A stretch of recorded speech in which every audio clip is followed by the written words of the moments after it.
तर आज मराठी भाषेच्या गौरवार्थ आपला कार्यक्रम होत असताना निश्चितच उत्सुकता आहे की मराठी भाषेत आम्हाला हे पुस्तक कधी वाचायला मिळणार. त्याचबरोबर उद्योजकांना नेमकं तुमच्याकडून काय मिळणार आहे आणि भारतातली जी उद्योजकता आहे त्याचं पुढच्या 100 वर्षांचं काय चित्र किंवा भविष्य तुम्ही पाहता हे नक्कीच तुमच्याकडून जाणून घ्यायला आवडेल. The entrepreneurs compass navigating your way to success हे सध्या तरी इंग्रजीत पुस्तक मी पब्लिश केलेलं आहे. टाइम्स ऑफ इंडियाने हे पुस्तक पब्लिश केलंय. It is for every entrepreneur. प्रत्येक व्यक्ती जेव्हा आपला उद्योग सुरू करतो त्याच्यानंतर जेव्हा तो यशस्वी होतो आणि त्या पलीकडे जेव्हा तो रिटायर होत असतो तेव्हा काय करावं नेमकं ही पूर्ण प्रोसेस माझ्या वैयक्तिक जीवनाच्या आधारे अनुभवाच्या आधारे मी लिहिलेलं पुस्तक आहे. सध्या तात्पुरतं हे इंग्रजीमध्ये पब्लिश झालेलं टाइम्स ऑफ इंडिया मार्फत, पण लवकरच त्याचं मराठी रूपांतर आणि अनेक भाषांमध्ये त्याचं रूपांतर होणार आहे. पुस्तकाला चांगली साथ मिळाली लोकांची आणि मला असं वाटतं की आपल्या देशामध्ये जर कुठची गोष्ट असेल ज्याच्यामुळे आपल्या देशाचा उद्धार होऊ शकेल किंवा प्रगती होऊ शकेल तर ते आहे उद्योजकता. निलेश मोरे आणि टीमला मी अभिनंदन करतो की त्यांनी हा कार्यक्रम वर्षानुवर्ष एवढं कन्सिस्टंटली मेंटेन करून एवढ्या मोठ्या स्केलवर नेलेला कार्यक्रम आहे हा, ज्याच्यामुळे अनेक लोक उद्योजक होण्यासाठी प्रेरित होतात. मी असं नेहमी म्हणतो की मराठी माणसांनी काम न करता लोकांना रोजगार कसा द्यावा, त्यासाठी उद्योजक कसं बनावं, या गोष्टींना समजण्यासाठी मी उद्योजक होणारच हा एक प्लॅटफॉर्म आहे. परंतु जर तुम्हाला पुस्तकाच्या रूपांतरात जर वाचायचं असेल तर the entrepreneurs compass navigating your way to success हे एक असं प्रयत्न आहे ज्याच्यामध्ये प्रत्येक उद्योजकाला त्याच्यामध्ये काही ना काही प्रश्नांची उत्तरं मिळतील. सगळ्यात चांगलं सांगायचं म्हणजे कसं आहे की self motivation is very important. आपण कुठच्या दिशेला प्रवास करतोय ते महत्वाचं आहे, कारण दिशा बदलोगे तो दशा बदलेगी जे आपण म्हणतो. कितीही स्पीडनी जर मी सुरतच्या दिशेला प्रवास केला तर नरिमन पॉइंट येणार नाही. तर सही दिशा, योग्य दिशा हे समजणं फार गरजेचं आहे. तर हे सगळ्या गोष्टी समावेश करून पुस्तकाच्या मार्फत समजवायचा प्रयत्न मी केलेला आहे. That is the entrepreneurs compass. आणि या पुस्तकाचं एक आम्ही सिरीज पण बनवलेली आहेत, टॉक सिरीज बनवलेले आहेत दी एंटरप्रेन्योर्स कंपास.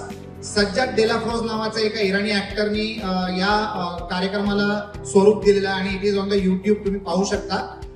तर the entrepreneurs compass is my attempt to support entrepreneurship in India.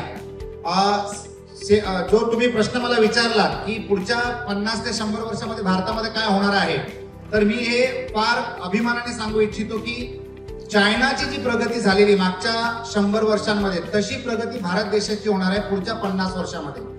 The global economics is going to be dependent on India as a country.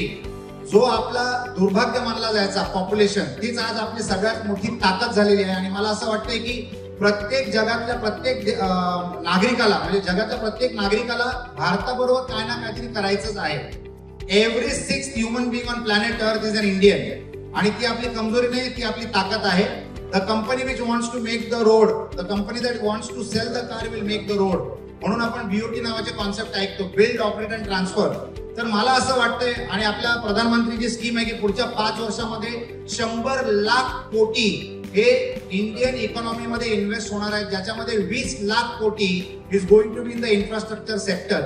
तर infrastructure, housing, real estate development, pharmaceuticals, education, health care या फार मोठ्या प्रचंड प्रमाणामध्ये प्रगती होणाऱ्या sections आहेत, sectors आहेत. तर या कुठच्याही सेक्टर बरोबर जर तुम्ही निगडीत असाल तर तुम्हाला नक्की याच्यामध्ये बऱ्यापैकी यश मिळू शकतं. आणि कुठचंही डेव्हलपिंग कंट्री जे असतं या डेव्हलपिंग कंट्रीमध्ये प्रवेश करण्यासाठी फार कॉम्प्लिकेशन्स असतात.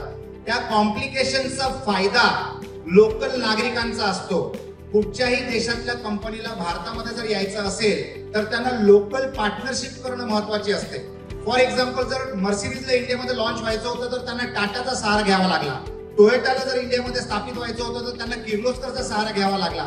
अशाच प्रकारे अनेक साईज करावं लागेल, जॉईंट व्हेंचर करावं लागेल. मग त्यासाठी आपली तयारी असणं फार महत्वाचं आहे. आणि ह्या तयारीसाठी काय लागतं तर एक्झिस्टिंग कस्टमर बेस, चांगली सर्व्हिस किंवा चांगलं प्रोडक्ट, चांगली व्यवस्था, सगळे कंप्लायन्सेस इन प्लेस, तुमचे ऑडिटेड रिटर्न्स वगैरे सगळे क्लिअर असले पाहिजे, तुमचं बॅकग्राऊंड चेक चांगलं असलं पाहिजे, तुमचं टीम वर्क किंवा तुमचे वेंडर जे आहेत ते उत्कृष्ट दर्जाचे असले पाहिजेत. जर तुमचं असं इकोसिस्टम असलं तर नक्कीच तुमच्याबरोबर इंटरनॅशनल लोक पैसे लावतील, त्यांचं मार्केट तुमच्याकडे आणतील आणि तुमच्या स्वतःच्या लोकल मार्केटमध्ये सुद्धा हातभार लावतील.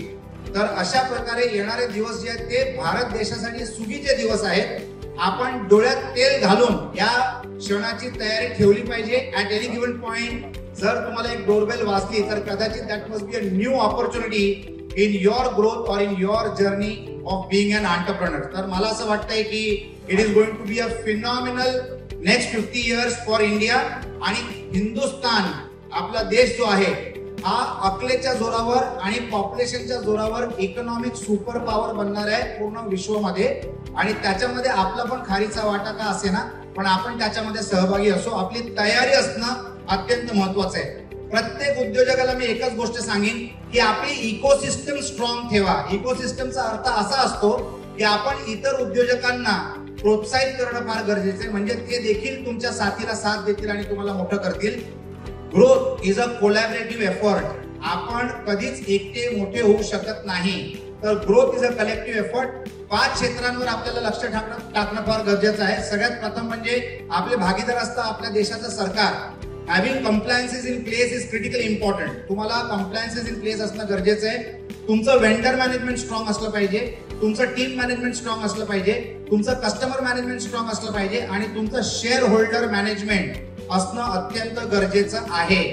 एका पर्टिक्युलर स्टेजच्या पलीकडे जर तुम्हाला मोठं व्हायचं असेल तर तुम्हाला इतर लोकांची साथ लागेल. In the form of share holder सोप्या प्रकारे वाढू शकणार. मी नेहमी असं म्हणतो की तुम्हाला प्रगती करण्यासाठी तुम्हाला कोच लागतात, तुम्हाला ट्रेनर्स लागतात, तुम्हाला मार्गदर्शक लागतात. माझे मित्र Vineet Bansode is an excellent coach for all the businessman. माझे मित्र राजेंद्र सावंत देखील अनेक उद्योजकांना जबरदस्त मार्गदर्शन करतात, दिशा दाखवतात आणि त्या दिशेतर्फे चालण्यासाठी स्वतः पण तुमच्या हाताला हात धरून चालतात. हा जो मंच आहे ज्याला आपण मी उद्योजक होणारच म्हणतो, हा पण एक इकोसिस्टम आहे. Collaborative working is the best working. तुम्हाला जगातले सगळे रिसोर्सेस तुमच्या घरात असले पाहिजे याची गरज नसते, कारण ते परवडत नाही. जेव्हा तुम्हाला ज्या रिसोर्सची गरज लागते त्या रिसोर्स बरोबर ताळमेळ करणं, कोलॅबरेट करणं आणि पुढे जाणं हे देखील प्रगतिशील तुम्हाला बनवू शकतं. तर त्यासाठी तुमची इकोसिस्टम मजबूत असणं फार गरजेचं आहे. अनेक असे ऑर्गनायझेशन आहेत जसे मराठी उद्योजकांसाठी जो नेटवर्किंगचा प्लॅटफॉर्म होता किंवा बिझनेस ऑपॉर्च्युनिटीज क्लब सारखा जे क्लब आहे जिथे विनीत बनसोडे, रोहित राहुल आणि माझा देखील त्याच्यामध्ये समावेश आहे, जिथे आम्ही उद्योजकांना प्रोत्साहित करतो, त्यांना इन्व्हेस्टमेंट देतो. आमच्या बरोबर पाटील काकी आहे. पाटील काकी म्हणजे महाराष्ट्रीयन पदार्थ आपण देशामध्ये आणि राज्यामध्ये, देशामध्ये आणि जगामध्ये कसा पसरवू शकतो. तर पाटील काकी एक सर्वसाधारण सामान्य कुटुंबातली बाई असणारी बाई, त्यांच्या मागे आम्ही पैशाचा पाठिंबा लावला, स्ट्रॅटेजिक इन्व्हेस्टमेंट्स केली, इन्फ्रास्ट्रक्चर बिल्ड करून दिला आणि आता त्यांना आम्ही मोठं करण्यासाठी मदत करतोय. तर अशाच प्रकारे स्ट्रॅटेजिक इन्व्हेस्टर्स घेऊन तुम्ही तुमचा व्यवसाय कसा वाढवू शकता याच्याकडे लक्ष केंद्रित करणं फार महत्वाचं आहे. लक्षात ठेवा मित्रांनो, पैसा ही सगळ्यात सोपी गोष्ट आहे आजच्या तारखेला मिळवण्यासाठी. कारण अनेक लोक, जर तुम्ही एक चांगले खेळाडू असला तर तुम्हाला अनेक लोक तुमच्या व्यवसायामध्ये पैसे लावायला तयार असतील, परंतु सगळ्यांचा पैसा न घेता अशा माणसाकडनं पैसा घ्या जो तुम्हाला स्ट्रॅटेजिकली मदत करेल, जो तुम्हाला कस्टमर बेस आणून देईल, जो तुम्हाला वेंडर मॅनेजमेंट मध्ये मदत करेल, जो तुम्हाला गव्हर्नमेंट रूल्स अँड रेग्युलेशन मध्ये पाठिंबा देईल, जो तुम्हाला समजेल की तुम्ही वाढू कसं शकता. आणि अशा माणसाकडनं जर तुम्ही पैसे घेतले तर तुम्ही भक्कमपणे मोठे होऊ शकतात. आणि शेवटी कुठच्याही देशामध्ये जर तुम्हाला एकदम स्थापित व्हायचं असेल, जिथे तुमची व्हॅल्युएशन जगाला समजली पाहिजे, तर स्टॉक मार्केट या क्षेत्राकडे आपल्याला वळणं फार गरजेचं आहे. Getting listed. कारण जे तुमचे कस्टमर आहेत ते तुमचे शेअर्स घेतील आणि जे तुमचे शेअर होल्डर्स आहेत ते तुमचे प्रोडक्ट अँड सर्व्हिसेस घेतील. आणि अशा पद्धतीने सुद्धा तुम्ही एक प्रगतिशील इकोसिस्टम बांधू शकता स्वतःसाठी आणि तुमच्या संस्थेसाठी. तर I wish you all the best. God bless your future. एकमेकांना सहाय्य करू, अवघे होऊ श्रीमंत. मला वाटतं हा एक स्लोगन आहे भिडे साहेबांचा फॉर सॅटर्डे क्लब, जिथे आता माझे मित्र विनीत बनसोडे सेक्रेटरी आहेत. तर अशा टाईपच्या संस्थांच्या मार्फत आणि मदतीने आणि सहकार्याने आपण एकत्र येऊन जर एकमेकांना सहाय्य केलं तर मला असं वाटतं की this world is a too small playground, जिथे आपण खेळू शकतो, जिंकू शकतो आणि फार मोठं उद्योजकता घडवू शकतो. 50 वर्ष पुढचे कदाचित अनेक लोक असतील त्या काळामध्ये, अनेक तरुण मला दिसते तिथे, हे आपले आहेत. तर प्लीज तयार राहा या सगळ्या संधींचा लाभ घेण्यासाठी.